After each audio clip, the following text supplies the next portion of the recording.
Tento rok sa opäť uskutočnil športový deň Fakulty ekonomiky a manažmentu, ktorý všetci voláme Welcome Summer Cup.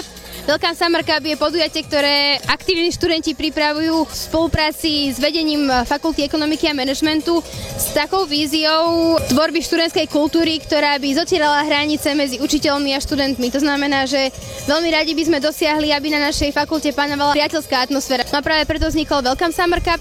Je to v podstate súbor športových podujatí, kde sa študenti môžu prihlásiť takisto aj učitelia do turnajov ako futbal, volejbal a stolný tenis. Tieto tri hlavné turnaje máme momentálne.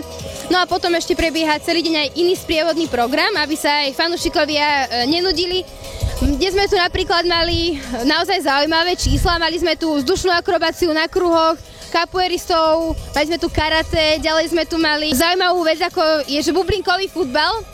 To si myslím, že malo veľký úspech. Mali sme tu aj také obzvláštnenie pre oko, hlavne mužské, boli to cheerleaderky zo Slovanu, ktoré to tu trošku rozprúdili. Minulý rok bol charakteristický tým, alebo taký špeciálny, že sme uviedli do života maskota našej fakulty Femkyho, ktorý tu niekde pobehuje, momentálne je to lev.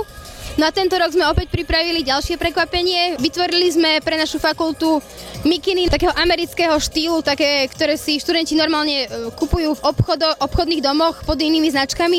No a my sme si povedali, že prečo by mali platiť iným značkám za fiktívne značky univerzít, keď vlastne oni patria k našej fakulte, k našej univerzite.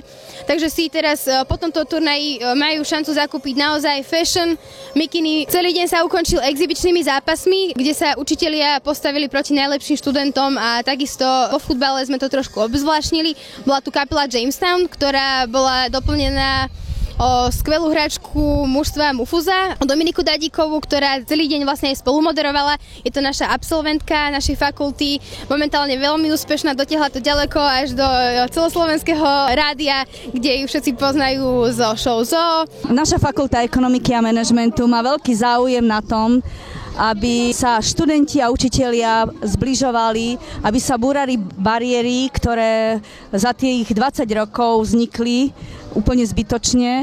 Veľmi si želám, aby sme vytvárali a budovali nové mosty, priateľstva, nové mosty, ktoré sú nekonvenčné, ktoré prinášajú a zbližujú tých študentov s učiteľmi. Je to môj cieľ, je to cieľ vedenia a ja pevne verím, že sa nám to raz podarí. A myslím si, že šport je práve tá najlepšia cesta, pretože v športe je krása, šport posilňuje ducha, posilňuje telo a okrem toho prináša nám relax, prináša nám uvoľnenie z toho každodenného, ťažkého, namáhavého života. Myslím si, že celý deň prebiehal úžasne, bolo perfektné počasie, ktoré akoby na objednávku prestalo byť perfektné, keď sme odozdali poslednú medailu. No a neviem, čo k tomu dodať, proste všetci sme unavení, ale šťastní, pretože deň dopadol úplne úžasne.